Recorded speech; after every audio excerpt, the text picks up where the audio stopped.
അസ്സലാമു അലൈക്കും വറഹ്മത്തുള്ളാഹി. അൽഹംദുലില്ലാഹ് വസ്സലാത്തു വസ്സലാമു അലാ റസൂലില്ലാഹി വഅലാ ആലിഹി വസഹ്ബിഹി അജ്മഈൻ. അമ്മാ ബഅദ്.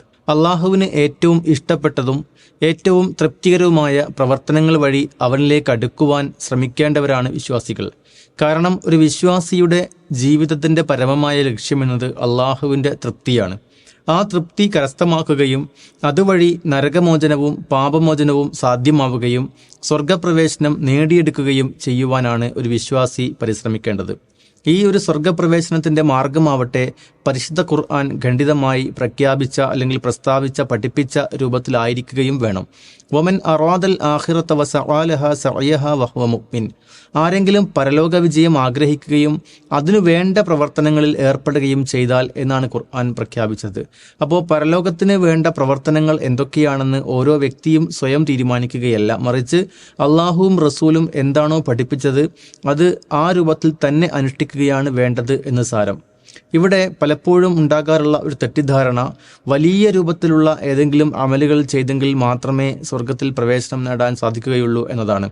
പ്രത്യേക ഭാവാദികളോടുകൂടി ആളുകൾ കാണുന്ന രൂപത്തിലുള്ള ശബ്ദ കോലാഹലങ്ങളോട് കൂടിയ ആരാധനാകർമ്മങ്ങൾ വഴി മാത്രമേ, അഥവാ ആരാധനാകർമ്മങ്ങൾ എന്ന പേരിൽ കാട്ടിക്കൂട്ടപ്പെടുന്ന ചില സമ്പ്രദായങ്ങൾ വഴിയാണ് സ്വർഗത്തിൽ പ്രവേശനം നേടാൻ സാധിക്കുക എന്നൊരു ധാരണ പരക്കെയുണ്ട്. എന്നാൽ നമ്മുടെ അമലുകൾ അത് പരലോകം ഉദ്ദേശിച്ചുകൊണ്ട്, അള്ളാഹുവിൻ്റെ മാത്രം വജഹ് ഉദ്ദേശിച്ചുകൊണ്ട് നബി സല്ലല്ലാഹു അലൈഹി വസല്ലമ പഠിപ്പിച്ച രീതിയിൽ അനുഷ്ഠിക്കുമ്പോൾ അത് എത്ര ചെറുതായാൽ പോലും അള്ളാഹു അത് പരിഗണിക്കും എന്നത്രേ നമുക്ക് പ്രമാണങ്ങളിൽ നിന്ന് മനസ്സിലാക്കാൻ സാധിക്കുന്നത്. ഇവിടെയാണ് പലപ്പോഴും സൂറത്തുൽ കഹ്ഫിന്റെ അവസാനത്തെ ഭാഗത്ത് നമുക്ക് കാണാൻ കഴിയുന്ന ഒരു ആയത്ത്, ഖുൽ ഹൽ നുനബ്ബിഉകും ബിൽ അഖ്സരീന അമാല അല്ലദീന ളല്ല സഅയുഹും ഫിൽ ഹയാത്തിദ് ദുനിയ വഹും യഹ്സബൂന അന്നഹും യുഹ്സിനൂന സുൻഅ. പിഴവിലായിപ്പോയ ആളുകൾ വിചാരിക്കുകയാണ് അവരുടെ പ്രവർത്തനങ്ങൾ അതാണ് ഏറ്റവും ശരിയായ മാർഗമെന്ന്. അവരതിനെക്കുറിച്ച് പലപ്പോഴും മതിപ്പ് അവർക്ക് സ്വയം തോന്നുന്ന ഒരു രംഗത്തെക്കുറിച്ച് ഖുർആൻ വിവരിക്കുന്നുണ്ട്. എന്നാൽ നമ്മൾ മനസ്സിലാക്കേണ്ടത് ഈ രൂപത്തിൽ നമ്മൾ അള്ളാഹുവിന് ഇഷ്ടപ്പെട്ട പ്രവർത്തനങ്ങൾ പ്രവർത്തിക്കണമെങ്കിൽ അള്ളാഹുവിനെ അറിയേണ്ടതുപോലെ അറിയുക. ഏറ്റവും വലിയ ഇൽമ് എന്ന് പറയുന്നത് മഅരിഫത്തുള്ള അള്ളാഹുവിനെ അറിയലാണ് എന്നതാണ്.